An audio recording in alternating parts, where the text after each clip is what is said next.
নমস্কার, আমি সোনালি। আমাদের নতুন আরেকটা ভ্লগে সবাইকে স্বাগত। তো আমরা কিন্তু একদম সকালবেলায় ওমকারেশ্বর থেকে বেরিয়ে পড়েছি। মনটা খুব খারাপ হচ্ছিল, কারণ আমরা কদিন ছিলাম, সব জায়গা ঘুরেছি, নর্মদা পরিক্রমা করেছি, ওমকারেশ্বর বাবাকে ভালো করে দর্শন করেছি, নর্মদা নদীতে স্নান করেছি, আরও অনেক জায়গা ঘুরেছি। তো খুব মজা করেছি, আনন্দ করে দিনগুলো কেটে গেছে ওমকারেশ্বরে। কিন্তু এবার আমরা যাচ্ছি মহাকালেশ্বর, মানে উজ্জয়ন মহাকাল।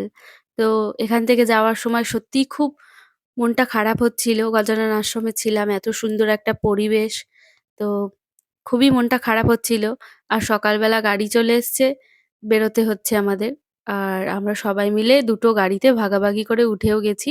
আমার রাস্তাটা অনেকটা লং, তাই জন্য আমাদের মাঝখানে আর কোথাও কিছু খাওয়া-দাওয়া করা হয়নি। সকালবেলা ওই বিস্কিট এগুলোই খাওয়া-দাওয়া করেছিলাম আমরা। তো অনেকটাই লং রুট, মানে ওমকারেশ্বর থেকে মহাকালেশ্বর অনেকটাই দূর। তো রাস্তাটা অনেকটা, তাই জন্য অনেকেই ঘুমিয়ে পড়েছিল। আমি জেগেছিলাম, সামনে বসেছিলাম। কারণ আমি চারিদিকের ভিডিওগুলো খুব ভালো করে নিয়েছি। আর বাইরে তাপমাত্রা এত বেশি, আমরা গাড়ির মধ্যে এসিতে বসে আছি বলে আমরা অতটা বুঝতে পারছি না। কিন্তু যখন আমরা বাইরে নামছিলাম গাড়ি থেকে, তো বুঝতে পারছিলাম যে বাইরের টেম্পারেচারটা কতটা বেশি। যখন পাহাড়ে গিয়েছিলাম তখন দেখেছিলাম ওখানে ফুলের কালারগুলো কি সুন্দর হালকা। আর এখানে এসে দেখলাম ফুলের কালারগুলো পুরো ডার্ক, মানে একদম জ্বলজ্বল করছে। মানে পরিবেশের তুলনায় কালারটাও চেঞ্জ হয়, অনেকটা ভ্যারি করে কালারটা। তো আমরা সবাই মিলে এবার যাচ্ছি মহাকাল। যেমন ওমকারেশ্বর থেকে যেতে মন খারাপ হচ্ছিল, কিন্তু মহাকালেশ্বর যাওয়ার আনন্দটাও অনেকটা বেশি। কারণ এখানে তো আর বেশিদিন আমরা থাকতে পারবো না। তাই যেটুকু আনন্দ করেছি, অনেকটা আনন্দ করেছি, সবাই মিলে এসছি। তো আনন্দ তো একটু বেশিই হবে। আর রাস্তাটা অনেকটা দূর। তো তাই জন্য চারিদিকটা খুব ভালোভাবে দেখতে যাচ্ছিলাম। আমার বরও ঘুমিয়ে পড়েছিল। বর ঘুমাচ্ছিল আর আমি তখন লুকিয়ে একটা ভিডিও করে রেখেছি। তো ও ভিডিওটা এখনো দেখেনি। হয়তো ভ্লগেই দেখতে পারবে ভিডিওটা। কারণ ওকে দেখালে আর ও আপলোড করতে দিত না। তাই জন্য লুকিয়ে একটা ভিডিও আমি করে রেখেছিলাম।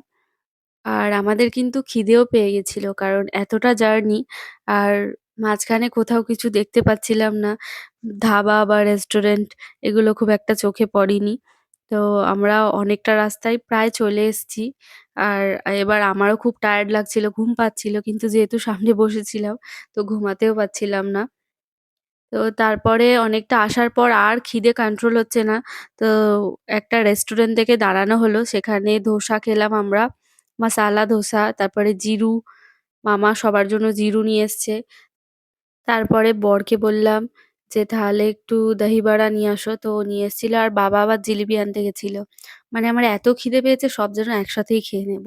তারপরে মহাকালে গিয়েই আমরা ১ম এ একটা হোটেল খুঁজেছি। তো তারপরে সেখানে জিনিসপত্র রেখে একটু ফ্রেশ হই। আমরা দুপুরের খাওয়া-দাওয়া করতে চলে এসেছিলাম বিকালবেলা। মানে অনেকটাই বিকাল হয়ে গেছিল। তো এখানে ৭ টায় সন্ধ্যা, তো বিকাল হলেও অসুবিধা নেই। তারপরেও আমরা অনেকক্ষণ রেস্ট নিয়েছিলাম। তারপরে গিয়ে আমরা ফ্রেশ হয়ে আমরা বেরিয়েছিলাম জায়গাটা ঘুরতে। চারিদিকে দেখলাম অনেক দোকান আছে। আর একটু হেঁটে গেলেই ভারত মাতা মন্দির। তো ওখানে আমরা ১ম এ গিয়েছিলাম। আমি, আমার বর একটু ঘুরতে বেরিয়েছিলাম। জায়গাটা খুবই ভালো। আর সন্ধ্যের পরিবেশটা তো খুবই ভালো লেগেছে আমার। কারণ হাওয়া দিচ্ছিল খুব ভালো।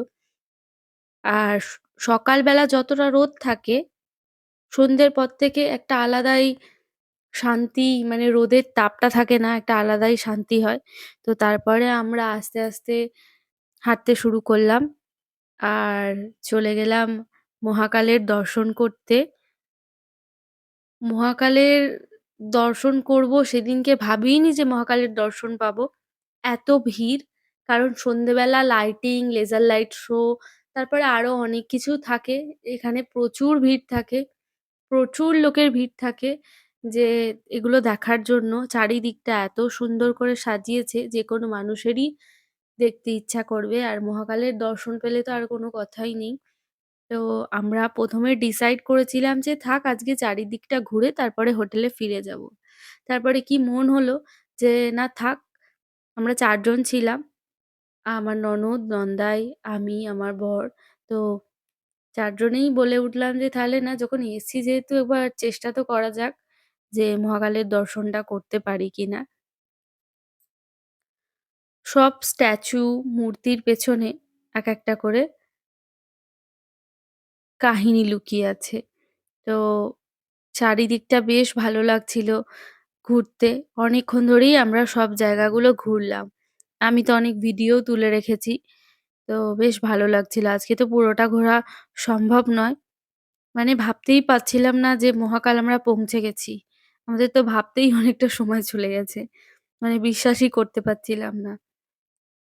সত্যিই তাই।